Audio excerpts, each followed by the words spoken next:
지방선거 예비 후보를 모시고 출마의 변과, 공약을 들어보는 선거 레이더 시간입니다. 최근 봉화구는 청년의 지역 이탈과 고령화로 소멸 위기에 놓였는데요. 그만큼 지역에 새로운 활기를 불어넣어줄 새 지도자에 대한 관심도 뜨겁습니다. 이 시간 선거 레이더에서는 봉화군수 선거에 출마 선언한 더불어민주당 김남수 예비 후보와 함께하겠습니다. 후보님 어서 오세요. 네, 안녕하세요. 네, 반갑습니다. 네, 이번 봉화군수 선거에 출마 선언을 하게 되셨는데요. 시청자분들께 자기소개 한 말씀 부탁드립니다. 예, 저는 명호면 북곡리 출신이고요.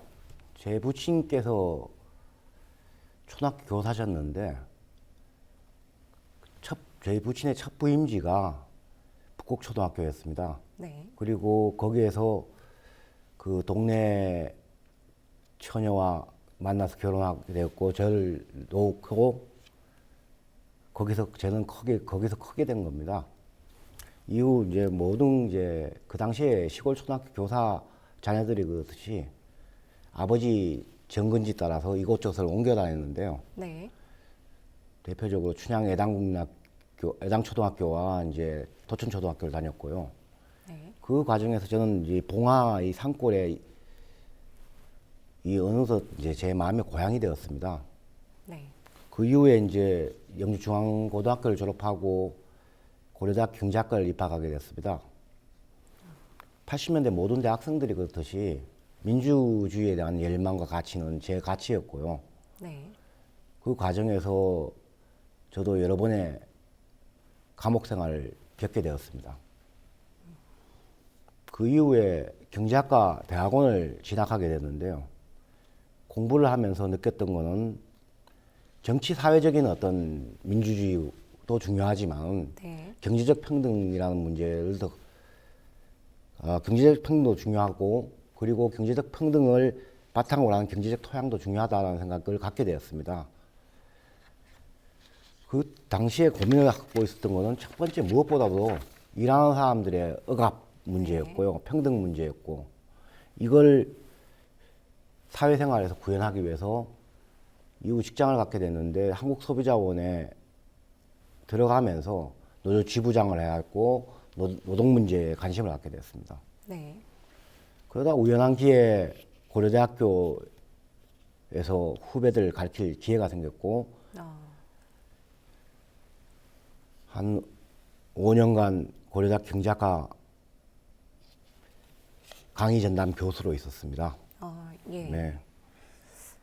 그리고 이후에 이제 나이가 일정하게 되니까 제가 살아야 될 곳, 제 고향은 역시 봉화구고요. 제 지식과 경험을 토대로 봉화를 위해 헌신하겠다는 각오로 이 자리에 선 겁니다. 그리고 향후 봉화에서 항상 도전하고 봉화를 바꿔내겠다는 각오가 있습니다. 그동안 기존 정치인들이 우리 봉화는 이제 봉화 군정을 독단적으로 자기 이속을 중심으로 챙겨왔던 아픈 각오가 있었습니다. 네. 그동안 봉화 국민이 느꼈을 자괴감을 알기에 새롭게 그분들이 봉화를 막 바꿔낼 수 있도록 제가 함께 동행하겠습니다. 봉화 국민과 함께 가겠습니다. 감사합니다. 네, 후보님 소개를 듣고 나니까 이번에 출마 선언하게 된 계기도 궁금해지거든요. 네. 이유도 함께 말씀해 주시죠. 제가 출마를 결심하고 제 지인들한테 얘기를 했을 때 제 지인들의 반응들은 이런 거였습니다. 니 될라였습니다. 되겠냐? 네. 왜 그런 걸, 네 험한 길을 왜 가느냐? 그 과정에서 저도 친구들이나 지인들에게 강변했던 것이 어려운 걸 압니다. 네. 왜 봉화에서 민주당 군수가 가야 될 길이 얼마나 험난할지도 압니다. 그러나 가야 될 길이라면 꿋꿋이 가겠습니다. 그래서 고민도 많았고 심사숙고했습니다. 학자로서 그리고 노동운동가로서 항상 가슴 아프게 생각했던 건 힘없는 이들에 대한 억압이었고 제가 항상 힘없는 사람들의 편에 서겠다는 각오로 살아왔습니다. 네. 봉화는 제 고향이기도 하지만은 우리 사회가 갖고 농산촌의 모든 문제를 집약적으로 나타내는 문제를 갖고 있습니다. 학자로서 또 정치인으로서 이 농산촌의 문제를 해결하지 않고는 우리나라 미래가 없다고 생각합니다. 그리고 그것이 정치를 한다고 하면 반드시 해야 될 길이라고 생각하고 있고요. 그리고 그동안 우리 봉화 지역에서 구현됐던 각종 보수 정치인들은 항상 힘없는 이들에 대한 억압, 배제와 차별을 중심으로 해왔습니다. 저는 무엇보다 정치를 통해서 우리 지역에서 성실하고 정직하게 일하는 사람들이 주인이 되도록 하겠습니다. 주민자치 실현과 제대로 된 풀뿌리 민주주의를 반드시 봉화에서 실현하겠습니다. 네, 자기소개부터 출마하게 된 계기까지 들어봤는데요. 그렇다면 다른 후보들과 차별화된 나만의 장점은 어떤 게 있을까요? 저는 살아오면서 불의에 눈 감지 않았고 저항해 왔습니다. 네. 과거에도 그렇게 살아왔고 앞으로도 그럴 것입니다. 저는 측근이나 이권에 휘둘리지 않을 자신이 있습니다. 저는 말을 잘하는 편은 아닙니다. 그러나 다른 사람의 말에 귀를 기울이는 편입니다. 봉화 군민의 작은 목소리라도 크게 듣겠습니다. 네, 이제 봉화군 이야기로 좀 넘어가 볼 텐데요. 현재 봉화군이 갖고 있는 현안 가운데 가장 큰 문제점은 무엇이고 또 앞으로 어떻게 해결해 나갈 계획이신지 궁금합니다. 봉화의 문제점을 여러분들이 각양각색하게 말씀을 하시는데 제가 생각하기에는 네. 봉화의 문제점은 네. 크게 두 가지로 나눠볼 수 있겠습니다. 첫째는 기존에 지방정치를 해오신 분들의 도덕성의 문제가 심각합니다. 봉화는. 봉화뿐만이 아니라 모든 지방자치단체의 문제이기도 합니다. 그건. 그리고 둘째, 비수도권의 일반적인 현상이지만 지역 소멸 문제가 심각합니다. 네. 먼저 이제 우리 지역 군수는 뇌물수수로 봉화 군민의 자존심을 상처를 주었고요. 또 최근 인터넷 방송을 통해 제기된 군의회 의원들의 공직자 이해 충돌 방지법의 의혹들이 제기되었습니다. 이러한 봉화군의 고질적 문제를 바꿀 수 있는 사람은 과거의 사람이 아닌 새로운 사람이어야 됩니다. 새로운 정책과 비전을 가지고 낡은 관행을 고쳐내겠습니다. 두 번째, 지역 소멸 문제를 들 수 있겠습니다. 네. 농촌 지역에서 먹고 살만하면 왜 떠나겠습니까? 지금 농업소득이 최저임금에도 못 미치는 수준 아닙니까? 봉화에서 살고 싶어도 경제적 문제가 해결 안 되면 아무 소용이 없습니다. 그래서 무엇보다도 봉화를 살만한 곳을 만들어야 됩니다. 그동안 민주당이 내세운 의제가 지역 균형 발전이었지만 지역 균형 발전만으로 이제 고령화 시대의 지역 소멸 문제를 해결할 수 없다는 것도 사실입니다. 그래서 지난 대선 과정에서 나왔던 의제가 농어촌 주민기본소득이었습니다. 네. 제가 군수가 되면 봉화군민 모두에게 지급되는 농어촌 기본소득을 지급하고 농민수당도 농가가 아닌 농민 개개인에게 주는 방식으로 바꿔가지고 농촌에서 최소한 경제적 기반을 바탕으로 봉화에서도 살만한 환경을 만들도록 하겠습니다. 예산 문제 제기하시는데요. 예산 제대로 사용하면 충분합니다. 그동안 각 지자체별로 보여주기식 예산 사업으로 예산 낭비하지 않고 오로지 주민에게 실익되는 직접 기여 방식으로 바꾸면 그 충분한 돈을 사용할 수 있습니다. 그래야만 장기적으로 우리 지역의 지역 소멸 문제를 해결할 수 있습니다. 네, 봉화군의 문제점과 해결책을 이야기해 주셨는데요. 이어서 핵심 공약도 소개해 주시죠. 예. 크게 저는 5가지를 가지고 얘기를 말씀드리겠습니다. 봉화군 균형 발전을 위한 우리 군에 2개의 읍을 만들겠습니다. 그리고 지역 소멸을 막기 위한 농민 기본소득을 시행하겠습니다. 농촌 기본소득을 시행하겠습니다. 그리고 농촌 수당에 농민별 지급을 하고 청년들이 살 수 있도록 청년 부군수제를 도입하겠습니다. 무엇보다도 가장 근본이 되는 것은 우리 지역 주민들의 자치행정 참여를 바탕에 두겠습니다. 첫 번째, 봉화군의 경우 봉화읍이 군 전체 면적과 비율로 볼 때 너무 서쪽에 치우쳐 있어서 동쪽 지역 주민들 같은 경우에 행정 업무를 보기가 어렵습니다. 네. 이를 위해서 봉화군의 중앙 부근에 읍을 하나 더 신설하여서 군 행정 업무를 모든 군민들이 동등하게 처리할 수 있도록 하겠습니다. 우리 지역은 두 번째, 우리 지역은 지역 소멸 지역입니다. 그러다 보니 봉화 같은 경우 농산촌의 경우 청년들이 도시로 떠나게 되어가지고 고령화가 다른 지역보다 더 빨리 가속화될 수밖에 없는 상황입니다. 네. 이를 막기 위해서 봉화 군민 모두를 대상으로 하는 농촌 주민 기본소득을 시행하겠습니다. 그리고 우리 농업은 전체 경제를 살린다는 미명하에 지나치게 70년대 이후부터 지금까지 계속 상대적으로 홀대받았던 산업입니다.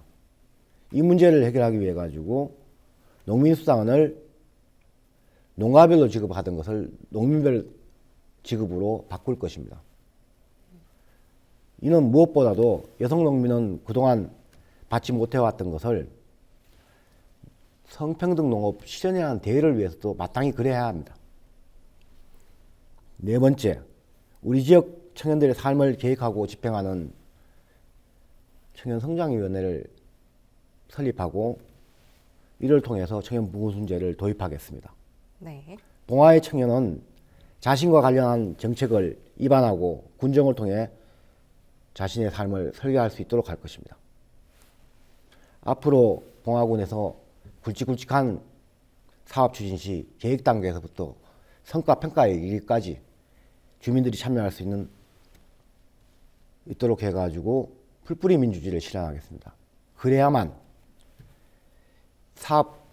봉화군의 사업을 통해서 개인 이속을 챙기려고 하는 부정부 집회의 고리를 끊을 수 있기 때문입니다. 네, 핵심 공약 5가지를 들어봤는데요. 봉화군에는 고령 인구, 즉 노인분들이 많죠. 이 고령 인구를 위한 정책이나 복지 계획도 있다면 소개해 주시죠. 봉화군은 65세 이상 인구가 38%가 넘고 있고요. 그리고 1인 가구도 50% 가까이 되어서 심각한 수준입니다. 이를 종합해 보면 우리 지역의 홀몸 어르신의 문제는 심각한 수준이라고 할 수 있겠죠. 네. 그리고 또 이제 우리 지역이 농산촌 지역이다 보니까 이분들의 의료 시설 접근성도 심각한 수준입니다. 네.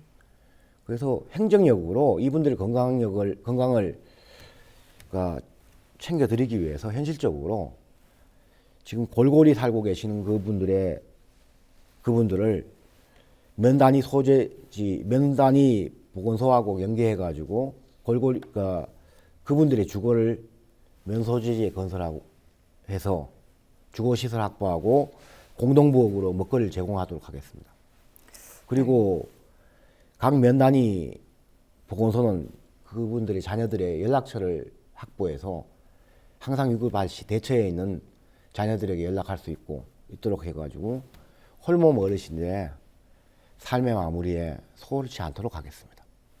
네, 특히 홀몸 어르신들을 위한 복지 계획을 이야기해 주셨는데요. 봉화군은 지난 2019년부터 자체적으로 농민수당을 지급하고 있는데 일각에서는 경북 농어민수당과 중복되는 것 아니냐 하는 우려의 목소리도 있었습니다. 이 봉화군의 농민수당 어떤 형태로 지급되는 게 좋을까요?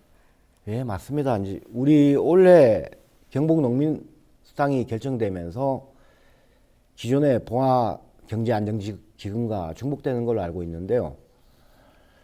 이 문제가 예산 중복 집행하고 다른 경북도 내 형평성의 문제라면 앞으로 봉화군의 농민수당은 농민 개인에게 지급하는 것으로 할 생각입니다. 네. 보완책으로 이제 농촌 기본소득을 도입하여 축소된 부분을 보완하겠습니다. 장기적으로 농민을 대상으로 한 농민수당이 있지만 봉화군 내 농업을 업으로 하지 않는 분들에게 우리 지역 모든 분들이 혜택받을 수 있도록 농어촌 기본소득을 도입하고자 합니다. 그래야만 우리 지역에 건강한 선순환 공동체를 만들 수 있기 때문입니다. 그러니까 농민수당을 개개인에게 지급하고 또 나아가서 농어촌 주민 기본소득을 도입하겠다는 이야기신 거죠. 네, 그러면 이어서 의료 이야기도 좀 나눠볼 텐데요. 최근 한국행정연구원에서 발간한 신종 감염병 취약성 분석 보고서에 따르면요. 봉화군은 의료시설과 인력, 또 복지 예산이 부족한 지역으로 분류가 됐습니다. 사실 코로나뿐만 아니라 또 향후에 또 다른 전염병이 생길 수도 있는 거잖아요. 봉화군에서는 어떻게 대응해 나가면 좋을까요? 한국행정연구원이 보고서에서 발표한 차별적 대응 역량 부족이라는 것은 이제 그 보고서에서도 말하고 있지만 주민센터 등의 예방접종센터 설치, 선별진료소, 기간제 근로자 인건비 지원, 그 대책으로 이제 신규 보건 인력 및 간호 인력 조기 채용 등을 지적하고 있는데 이 모든 것이 사실은 예산 확보 및 인력 부족에 기인하는 겁니다. 네. 그러다 보니 이제 무엇보다 예산 확보하고 인력 부족을 어떻게 메워낼 것인가 이 문제가 시급한 과제이고요. 네.